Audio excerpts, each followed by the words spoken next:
पूर्णिमा जी दिल्ली से। श्री हरिवंश।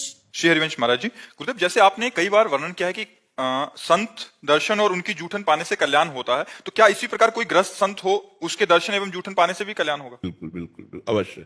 यहाँ गृहस्थ विरक्त से मतलब नहीं, यहाँ संत एक स्थिति होती है, साधुता एक स्थिति होती है। वेश मात्र को संत नहीं कहते। इस वेश का आश्रय लेकर बहुत असंत भी हुए हैं और बहुत असंत भी हो सकते हैं, दंभ पाखंड सब। तो गृहस्थ में ऐसे हो सकते हैं जो वेश नहीं धारण किए लेकिन बड़ी अच्छी स्थिति हो। ये हमने देखा अपने एकांतिक में, बहुत से ऐसे गृहस्थ आए जिनकी स्थिति बहुत अच्छी थी, क्योंकि बिना स्थिति के वो शब्द नहीं निकलते। तो हमें प्रणाम करने का मन हुआ कि गृहस्थी में रहकर देखो, हमको अगर एक काम बता दिया जाए तो हमें बड़ी परेशानी हो जाएगी। उनको 100 काम है, फिर भी वो भगवान का भजन करते हैं, फिर भी वो धर्म से चल रहे हैं, फिर भी वो नियम से चल रहे हैं। ये बड़ी बात है। गृहस्थी में भजन करना सबसे बड़ा आश्रम है गृहस्थ आश्रम, क्योंकि हम लोग पैदा भी गृहस्थी में ही तो होते हैं और हम पलते भी गृहस्थी से ही हैं। आज भी हमारा पोषण गृहस्थी से ही हो रहा है। कोई वस्त्र दे रहा है, कोई भोजन दे रहा है, कोई रुपया दे रहा है, कोई कुछ दे रहा है, तो दे तो गृहस्थी रहे ना। गृहस्थी में पैदा हुए, गृहस्थी में पाले गए और आज भी गृहस्थी हमारा पोषण कर रही है और वो हमारा पोषण करते हुए भजन कर रहे हैं। तो इससे बढ़कर क्या हो सकता है? गृहस्थ आश्रम सबसे बड़ा आश्रम हो जाता है। तो गृहस्थ में अगर कोई भजन कर रहा है तो उसकी चरण रज लेना, उसकी जूठन लेना बिल्कुल वैसे ही काम करेगी जैसे किसी महापुरुष की।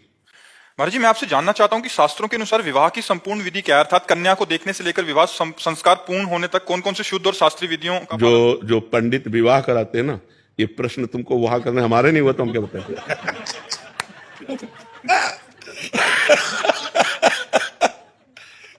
अब उससे पूछ रहे विवाह की विधि जिससे कभी विवाह नहीं हुआ।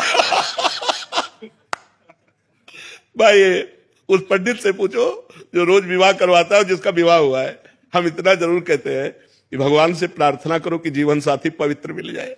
ऐसे कलिकाल में जीवन साथी पवित्र मिलना बड़ा कठिन हो रहा है। ये जो गर्लफ्रेंड वाइफ फ्रेंड का चला है, इसमें संसार समुद्र से भगवान बचाए, वही बड़ा विचित्र संसार से तो बच्चा। ना तो हमको इसका ब्याह आदि का ज्ञान है और ना हमने कभी पंडिताई कराई है। तो इस विषय को तो जानकारी उससे करो जिसका ब्याह हुआ है, जो ब्याह आज कराता है।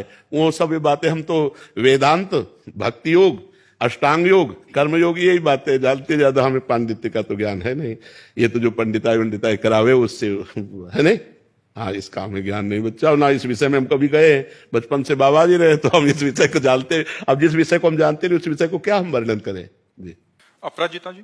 राधे राधे गुरु जी। आपके राधे राधे महाराज जी। महाराज जी, आपका संशय है कि कहीं देखते हैं कि एक फोल्ड वाली कंठी डाली होती है, कभी 2 वाली, कभी 3 वाली। तो महाराज जी, इसका कोई शास्त्रीय नियम है क्या? हाँ, जैसे गौड़ेश्वर संप्रदाय में 3 राउंड की कंठी डाले होते हैं, तो उसमें होता है आचार्य और इष्ट, राधा कृष्ण इष्ट और आचार्य, तो 3 हो गए।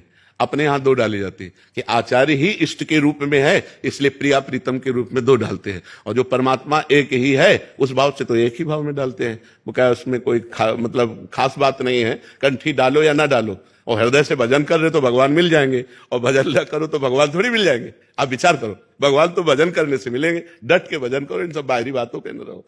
बाहरी बातों पे ज्यादा ध्यान मत दो। आप कुछ नहीं, बाहरी कोई नहीं जान रहा, और आप राम राम राम राम हरि हरि कृष्ण कृष्ण जप रहे हो तो आपको भगवान मिलेंगे। और आप बाहरी सब कुछ किए हो और भगवान से प्रीति नहीं तो नरक मिलेगा, भगवान नहीं मिलेंगे। पक्की बात समझो।